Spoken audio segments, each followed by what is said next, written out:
কমলার খোসা দিয়ে তৈরি করুন পৃথিবীর সবচেয়ে দামি জিনিস, যে জিনিসটা সম্পর্কে ৯৯% মানুষ জানেই না। এটা আসলে জানে না বললে ভুল হবে, তাদের জানতে দেওয়া হয় না। কারণ এটা যদি মানুষ জেনে যায় তাহলে অনেক কোম্পানি লস খেয়ে যাবে, এতে তাদের ব্যবসাও বন্ধ হয়ে যাবে। কিন্তু এটা তৈরি করা এতটাই সহজ যে আপনিও ঘরে বসে এটা তৈরি করতে পারেন। এর জন্য লাগবে কমলা বা মালটার খোসা, আর খোসাগুলো হাত দিয়ে ছিঁড়ে টুকরো করে নিতে হবে। এতে করে পরবর্তী প্রসেসিং করতে অনেকটাই সুবিধা হবে। এভাবে সবটুকু মালটার খোসা ছোট ছোট টুকরো করে নিয়েছি। এবার এটাকে রোদে শুকাতে দিন। খুব ভালো মতো কয়েক ঘন্টা কড়া রোদে শুকিয়ে নিতে হবে। এতে করে মালটায় লেগে থাকা এক্সট্রা পানিটা শুকিয়ে যাবে। কয়েক ঘন্টা কড়া রোদে শুকিয়ে নেওয়ার পর এই যে দেখুন, খোসাগুলো কিন্তু অনেকটাই পাতলা হয়ে গেছে আর শুকিয়েও গেছে। এখন লাগবে কিছুটা গোলাপ জল। আমরা এখানে গ্লিসারিন যুক্ত যে গোলাপ জলটা দোকানে পাওয়া যায় সেটাই ব্যবহার করছি। আপনারা চাইলে যে কোনো ব্র্যান্ডের গোলাপ জল ব্যবহার করতে পারবেন। যে কোনো কসমেটিক্সের দোকানে আপনারা এটা পেয়ে যাবেন। মালটার খোসার সাথে 2 চামচের মতো গোলাপ জল দিয়ে দিবেন। এবারে দিয়ে দিচ্ছি গ্লিসারিন। যে কোনো ব্র্যান্ডের একটা গ্লিসারিন ব্যবহার করলেই হয়।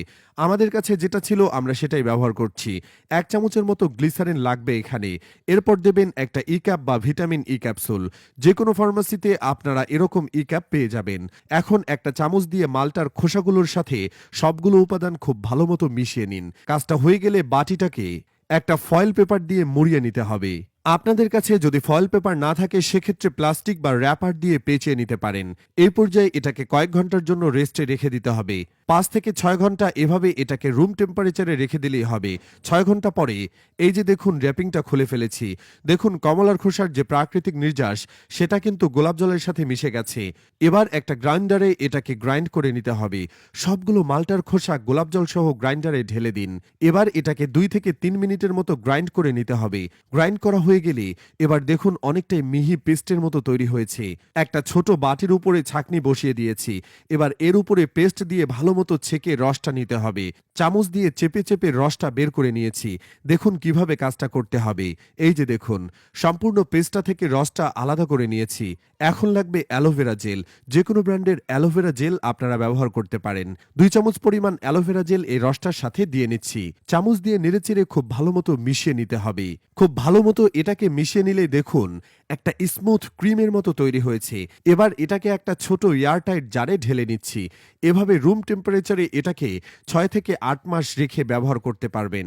দেখলেন তো কত সহজেই তৈরি করে ফেললাম ভিটামিন সি সিরাম। সিরামের পেছনে হাজার হাজার টাকা খরচ করা বাদ দিয়ে এখন ঘরে বসেই এই অর্গানিক সিরামটি তৈরি করে ফেলুন। বাজারে যেসব সিরাম পাওয়া যায় তাতে বেশিরভাগই কেমিক্যাল থাকে, যা আমাদের ত্বকের জন্য ক্ষতিকর। তাই এই সিরামটি তৈরি করে ব্যবহার করতে পারেন। এটি ব্যবহারে আপনার ত্বক আরও বেশি উজ্জ্বল আর মসৃণ দেখাবে। শীতকালে যাদের ত্বক ফাটা বা শুষ্ক ত্বকের সমস্যা আছে তারা কিন্তু এটা ট্রাই করে দেখতে পারেন।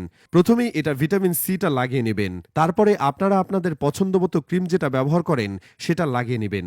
এভাবে কিছুদিন ব্যবহার করেই দেখুন, পরিবর্তন নিজেই বুঝতে পারবেন।